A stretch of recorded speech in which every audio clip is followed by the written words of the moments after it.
भीमसेन वही अमरैया में पहुंची, वो तो आगे ताव नहा के रहा है दादा, बिहनिया केरा वही सरोवर में पानी पी, अब अमरैया छैया में हाँ वो तीसगा झुम झुम झुम झुम नींद परत, और नींद परत तो बिहनिया बेरा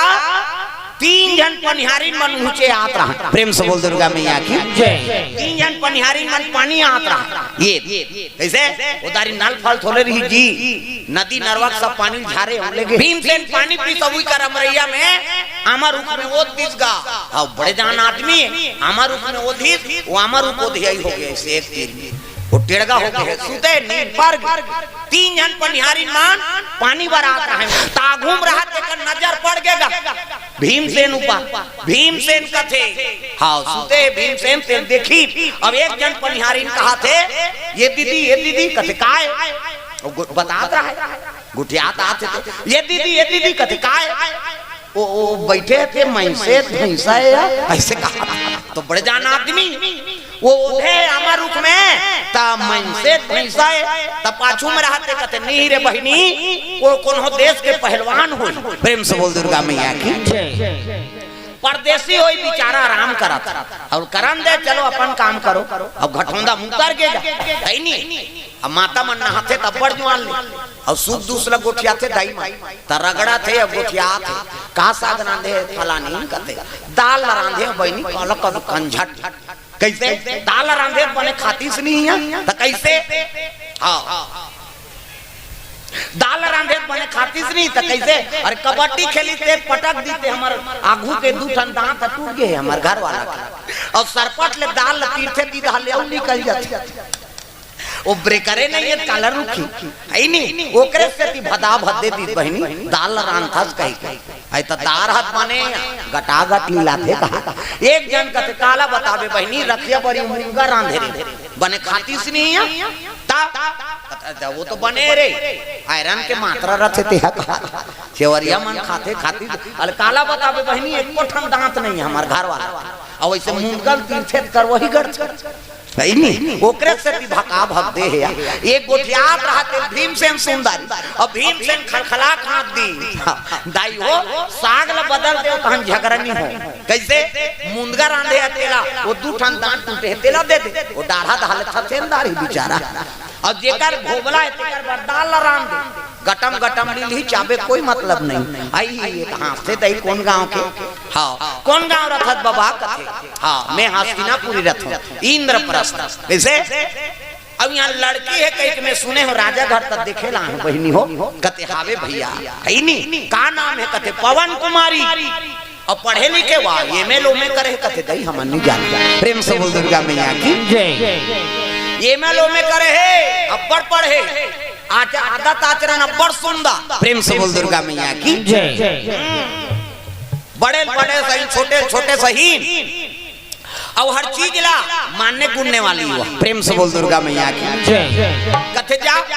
सतखंड महल है द्वारपाल मन खड़े हुई कर हरे। प्रेम से बोल दुर्गा मैया की जय। तब तो भीमसेन वही नगर में चले लग गए दादा है नहीं नगर के गली में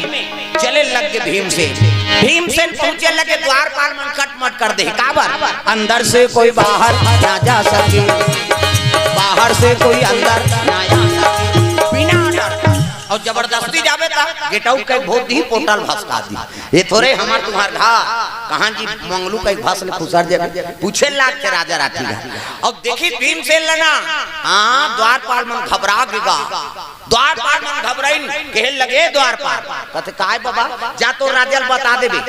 हां अतिथि आ है कबे जा। प्रेम से बोल दुर्गा मैया की जय। साल शरीर जी बड़ी जान हां जाग बताए लगी महाबल राजा हां कैसे कहते एक जन अतिथि आ है बाबा और बड़े जाने कौन जरी कौन थे बड़े जाने गदाधारी और तोल बला थे की आरती बंदर सजाव रे काय आगे अब गदा वाला की यमराज होई की सही हो तुम देखे नहीं पहुंची हां स्वागत करी तो ऐसे फूल ल फेंके ते मारी कर लगी रे सही नहीं हां वो तो भीमसेन का धाक बना दे रहा हां महाराज मोर महल छोटे है अब आप विशाल शरीर वाला हो तही हम आ जाता की पुतन बन जाते हो कि हिस्नी हाथ जोड़ा थे महाबल भीम से नोत की हाँ बन गए और प्रवेश करीगा। प्रेम से बोल दुर्गा मैया की तो राजा महाबल मंत्री कहा है बने वाला कुर्सी ना दे लोहा वाला टूटे झांट और कुर्सी टूटी ते तोला टोर हूं कहा है अतका दबदबा बना दी। हाँ भीमसेन पर बीच आसन लगाइन ओमे बैठे ते वो लोहा वाला कुर्सी रच रच रच रच करेगा। राजा मंत्री देखे टूटी ते तोला टोरे में है नहीं ये टूटी कुर्सी गिरी ते फिर हमारा मार ही ये नहीं बचाए दादा कौन जानी कहाँ के थे। प्रेम से बोल दुर्गा मैया की नेकी जोगी पाणे प्रधान सब बैठे हैं जे देखे भीमसेन ला देख गोठिया ये कहाँ कोई यार का अब भीमसेन ऐसे देखे नहीं तोला कोच के जन गोठिया हमरे धाल देखा थे कहे अब का डर हो राजा महाबल का थे महाराज है नहीं आइए स्वागत है चाय पानी लाओ चाय नानी सबो जानवर चाय नानी भीमसेन लदीज गा टाप लेफ्ट हल धरी सरेंगा रहा है चपरासी कथे की कर रहा ऐसे की हाउ की बेचारा एक घाव पिए मढ़ाए सबोल पिए मढ़ा दी ले जाओ की गा इती रहा ते कर मन के मुंह सुखा गया चाहल ने सब लपी दिस यार ले कैसे कर भाई कोनो बोले तो नहीं सक चाहल नहीं रहेगी से अब पान नानी सजा के अब चाहल पीते पीस पान ला थोड़े कहीं कहीं लीजिए पान कथे सब बोल करपा संतीरी सब बोत दिस गा वो दिखात रहा थे कथे तो पान लगा लो खा दिस भैया ऐसे कहा काट ले देखे भीमसेन नहीं चुप हो जाए जन गोठिया देखा थे वहां के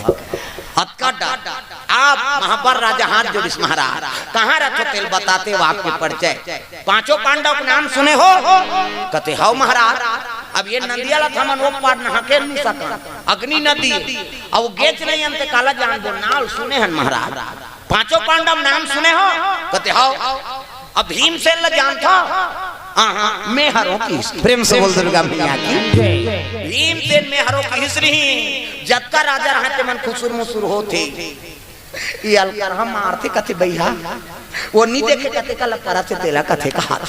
सब राजा मन में भय हो गए तो कैसे आगमन हो है महाराज कथे मोर छोटे भाई बार हाँ तोर घर लड़की मांगेला है नहीं और देवे धूमनी देश कहा उसने मांगेगा लड़की तो मोर छोटे भाई बा लड़की मांगे लाए हो अब देवे धूमनी देश कैसे गदल उठाए वो भीमसेन अब ऐसे उठाई था वो मंगैया एला थोड़े देखे एला देखे एला है नहीं राजा कथे ले तू ही चला दे दे महाराज की सो तू ही दे दे मोर बेटी हार गई ऐसे की दी नहीं केहू के गदल मढ़ाई अब गदल मढ़ाई ते मोर बाबा नहीं बाँचो में अब मिही नहीं रहूं का मतलब तो लेगी दे बेटी ला ले हार गए महाराज तोला दे दे ऐसे की तब फल दान करबो तब जाबो ऐलान हो के चलो गुण नारियल खाए बार चलो हो दिन की धरा के शनिचर के तेल इतवार के मैन और सोमवार के बराबर प्रेम से बोल दुर्गा मैया की गुण नारियल खादारी तो गांव में जन डोकरी माता रहे तो पहुंचे रहेगा प्रेम से बोल दुर्गा मैया की और डोकरी माता पहुंचे है हाँ तक ही कते है रे दूल्हा कते दूल्हा नहीं आए बहिनी ओकर बड़े भैया हल्का रहा वो हाथ गदल धरे ऐसे कहा था रानी है रोल लग गएगा रानी प्रेम से बोल दुर्गा मैया की अब मोर बेटी अतक सुंदर है अब एक बड़े भाई तो ऐसे है तेकर छोटे भाई कैसे हो अब ओकरे बार हार गए हम अब मोर मन नहीं है तब ले मोर बेटी हार गए डोकरी दई कही के राजा और रानी रोवत रहा उसकी जवान डोकरी माता पहुंची से एक जन प्रेम से बोल दुर्गा मैया की कहे लगे राजकुमारी होकर बने बने हाँ मामा दाई वो उसने दिखा तो होकर भाई भाई मैं नहीं जाऊं लेकिन मोर पिताजी मोला हार दे डोकरी का रोल लग गए एक बड़े भाई ऐसे तो कर छोटे भाई कैसे होई डोकरी दाई अब मोर पिताजी एक बार हार दी ऐसे कही बेटी फिकर मत कर वैसे ये बिहार में ऐसे सर तराक दूं ते वो मंगैया कैंसल करियो यही की प्रेम से बोल दुर्गा मैया की जय बिहार में ऐसे सर तराक दूं ते बिहार करैया नहीं रहा है वो भाग जाई सही कथा दई कते हां अब कते मंगनी जतनी करेला है तिकरे का लेग मोला की राजा लेगीगा ई हरे दई कथे हां कौन गांव रथ बेटा कथे हस्तिनापुरी रथ माता राम पांचों पांडव भीमसेन कथे ते मिही हर अब ती हर का मांगे ला है कथे हां काकर बारे ऐसे कहा थे डोकरी मोर छोटे भाई सहदेव बा हां कब कब दिन तीन दिन होता थे शनिचर के तेल इतवार के महीन सोमवार के बारात ऐसे समय है। हाँ फलाना महीना में फलाना हाँ दिन हमन बारात लेकाबो। हाँ ता बारात होते एक ठन चढ़ाव नाम दो बेटा ऐसे कहा तो डोकरी है सजा थे ये मीठे मीठे में हाँ ज्यादा मीठे में कीड़ा पड़ते तीसने ये डोकरी भीमसेन ल कहा थे। हाँ अब अकबर राजा होते कोठन मांगो तेल नीनान होगा कथे का चढ़ाव वाह जे कबे तेल नान बो दई बहु बिहा कला लेगबो ते कालवा जलवा लेगबो काल आन होते ल बताओ तब तेल लगे बारात हूं ना तब 3 जन डांसर नान हूं किस प्रेम से बोल दुर्गा मैया की जय। 3 जन डांसर नान हूं त कहां डांसर रायपुर के मोना से मल्ला कथि नहीं हो मल्ला नहीं ता औ कोनो डांसर नहीं ता कहां के हीरा कली सोना कली और चांदी कली ये तीनों डांसर रही तब तोर पर घनी होही आ ये मननी रही नहीं तब तोर बारात ला वापस लेके जबे भीमसेन कते कोनो नाचकारी न होई ये मन कोनो नाचा पार्टी में नाचत होई हां हां हां नाम देबो की गौनी जाने कहां रहते तेला प्रेम से बोल दुर्गा मैया की जय। भीमसेन हाउ कह दी हीरा कली सोना कली और चांदी कली ये तीनों डांसर लते बाराती में नानबे तब तो तोर बारात ला परघाबो नी तोर बारात ला वापस लेके जबे हमर बेटी विदा नहीं करा कते हां भाई कह दी भीमसेन कते हो ऐसे की दीदा कोनो नाचक नाचकारी न होही कहा अरे ज्यादा 20,000 के 30,000 में ही वो कहाँ रखे तेल का जाने हीरा कली सोना कली चांदी कली प्रेम से बोल दुर्गा मैया की जय। भीमसेन हाउ कह दी और हाउ कह के वापस हस्तिनापुरी आए बन निकली से हाँ तब फिर अग्नि नदी पार करिस गए उसने विकलांग बरोबर एक ठन पाम कूदत कूदत नहा के कांचा शरीर रहा तेल गदत के उधा कर दी और पक्का शरीर के पांव लागी मढ़ा दी और नहा गए भीमसेन जैसे वापस आई से खुश हो गए फल दान करके आओ फल दान कर दे और बड़ सुंदर ही छोकरी है प्रेम से बोल दुर्गा मैया की जय। तब फोटो वोटू नाने हंसगा कहते हाँ बड़ सुंदर ये दे कतक सुंदर है पवन कुमारी ये देगा उधर फोटोग्राफर रहे थे देखा था कतक सुंदर लक लक लक लक रूप बरात हाँ पवन कुमारी नाम है वो अग्नि का अब आगिल कैसे पार करे बेटा कहते वाटे टांगी डाउन डाउन दे हूं किस एक पाम नहा दे ये सब बैठे रहा ओतकी जवान हाँ अर्जुन के लग गए तब सब ठीक होई भैया कहते हाँ होई अर्जुन तो कहीं नहीं मंगाई जी वाह चढ़ाव मंगा है चढ़ाव कैसे 3 जन डांसर मंगा है कहा तो कहाँ के डांसर हमारे गांव के कैसे देव लोग के हाँ अब निजाना बाबा कहाँ के थे नाम बताई से जी ऐसे की गा तो कहाँ नाम है कहते हीरा कली सोना कली और चांदी कली प्रेम से बोल दुर्गा मैया की जय। हीरा कली सोना कली और चांदी कली ऐसे की तब तो अर्जुन जानत रहा वाला दादा मुड़िल धर के बैठ गए अर्जुन हाँ और कैसे की ने वही तीनों डांसर ला 99 तोर बारात ला नी पर घाइन की और ले जावे वापस की मैं हाउ कह दे ऐसे कहा थे भीमसेन त कहां रहते जान था अब कहां चो होई भाई कौन पार्टी की नचकारी न हो ये पार्टी माल्टी की नहीं हो तो कैसे वहां नाग लोग के कन्या है मां प्रेम से बोल दुर्गा मैया की जय। हमार पार राजा अब भूरी नागी ओकरे बेटी है हाँ कोना ये हीरा कली सोना कली और चांदी कली प्रेम से बोल दुर्गा मैया की जय। ऐसे की भीमसेन कहते हम का जानम दादा वो कोनो डांसर हो कहीं हाउ कहीं पारे एक काम कर ओला नाने नहीं सकान ये बिहार कैंसिल करो कि इसका कौन नाग लोग यही नाने बने प्रेम से बोल दुर्गा मैया की जय। 7 जन मुड़िल धर के बैठे में हाउ कहीं का आगे होगा और 5 पांडव भीमसेन मोर नाम है के हम अब बचन हां अधूरा हो जाई त हमर कुल के बदनाम होई जी कई सब जन मुड़िल धर के बैठे है युधिष्ठिर कहते बिना सोचे समझे जानत नहीं त इसने हाउ हाउ कहीं का जाता अब का करो जी हाउ कहीं दे कोनो डांसर होई कहीं के और सबो जन मुड़िल धर के बैठे है ओतकी जवान अभिमन्यु पहुंचे लग गए वहां तगा अर्जुन के बेटा अभिमन्यु आई मन मुड़िल धर के बैठे है दादा अभिमन्यु ओतकी जवान पहुंचे लगे 5 पांडव मान मुड़िल धर के बैठे रहा तब अभिमन्यु आके युधिष्ठिर लपा पर थे प्रणाम बड़े पिताजी खुशी रहनी की इसका अब भीमसेन कर पां पर बड़े पिताजी, अर्जुन ला पां पर प्रणाम पिताजी, ओकर काका माला पां पर चीट न पोट। अभिमन्यु देखी सब कथे कन्होदार के नहवन ने होता है ऐसे की नहवन ने होता है तकाबर चुपे हवो। भीमसेन कथे ते कैसे गोठिया था बेटा त सब जन कहां पर ते को जन तो खुशी रखते का होगे का चिंता है तेला बता ऐसे की दिसगा अब का बताबो बेटा है नी तब वो पुत्र का काम के हाँ पिताजी जे अपन माता पिता दुख के हरण नहीं करी कैसे का बात है तेला बताओ वो कर निवारण में करो। हाँ से अर्जुन का बेटा हमार मन के नीचे चलते है तोर चल ही रहे कैसे कहते वो पुत्र का काम के पिताजी जे अपन माता पिता दुख के हरण नहीं करिस का बात है तेला बता सब बात ला बताइसगा